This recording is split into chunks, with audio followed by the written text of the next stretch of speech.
Hello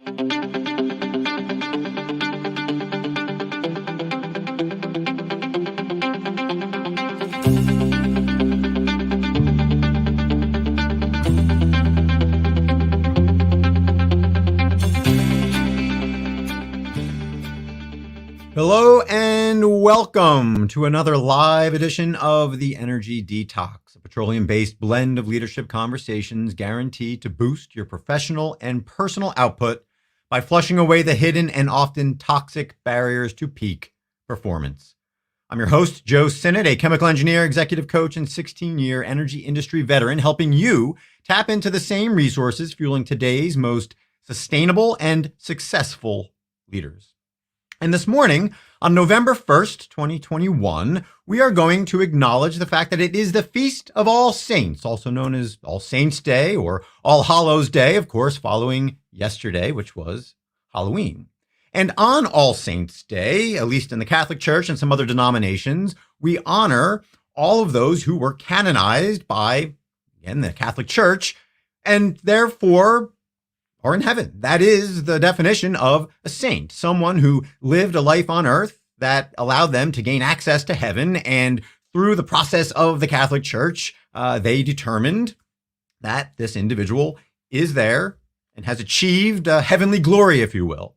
But we're not going to go down the route of further explaining the theological explanations of All Saints Day, but instead, we're going to look to you as a leader and ask whether or not you might be elevating yourself unwittingly or perhaps consciously, or elevating others to a position of sainthood, and thereby perhaps limiting the effectiveness of you or others as leaders. So, with that being said, we're going to continue the process of last week's iterations of the Energy Detox, and we're going to take one energy industry headline to further this point.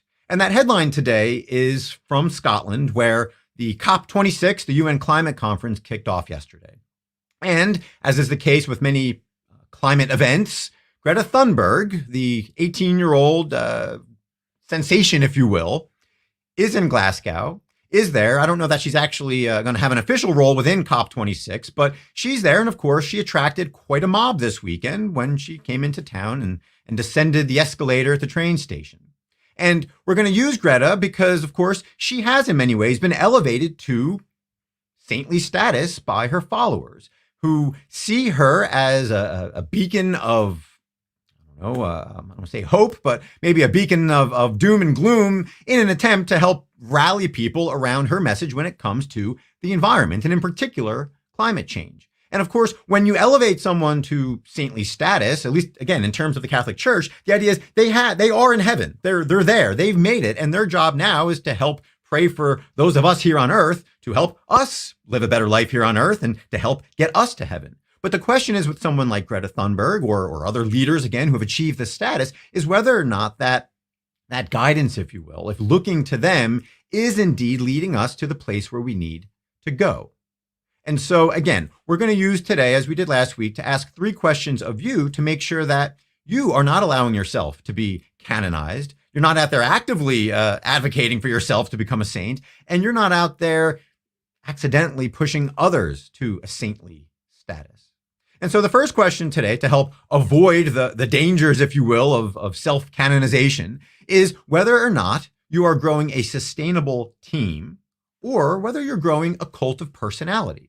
And what happens in a cult of personality? Well, of course, things get built up around the individual leader. And this has happened throughout human history, very often for negative reasons. But in a cult of personality, of course, it becomes about the leader himself or herself.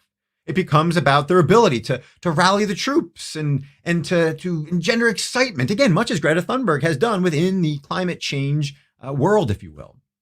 But of course, is that a good thing, and is it sustainable? And in many cases, the answer is no. For no other reason than you need something more concrete at times than just one individual to rally the troops. Yes, we need leaders to again, bring people together and build excitement and to engender some sort of energy among the masses to move people forward. But if there isn't something behind that is, again, sustainable, that has a strong framework so that if and when that leader is no longer there, the mission, the movement can continue, well, again, you've got yourself, very likely, a cult of personality. and not a team that is built for long-term success. So again, ask yourself, and quite frankly, ask the leaders around you, is there a culture within your organization or even beyond your organization, within your own world, within your family, where yes, you're rallying the troops. Yes, you have some leaders with some rah-rah capability, and you have people that seem to enjoy the presence of those leaders and seem to heap praise and worship and honor upon those individuals.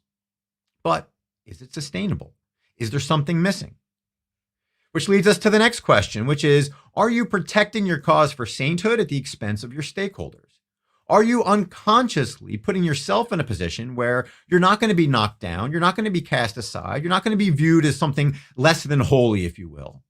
Are you protecting yourself and your image, and in turn, losing focus on what is most important, which, again, if you're leading an organization, should be the ultimate objectives of your employees, your stakeholders, your customers, your investors, your board members, whatever the case might be. And it's not solely about yourself. And again, obviously, this is somewhat cliched, right? You know, where we talk about wanting empathetic leaders and leaders who understand that it's about people and not just about themselves.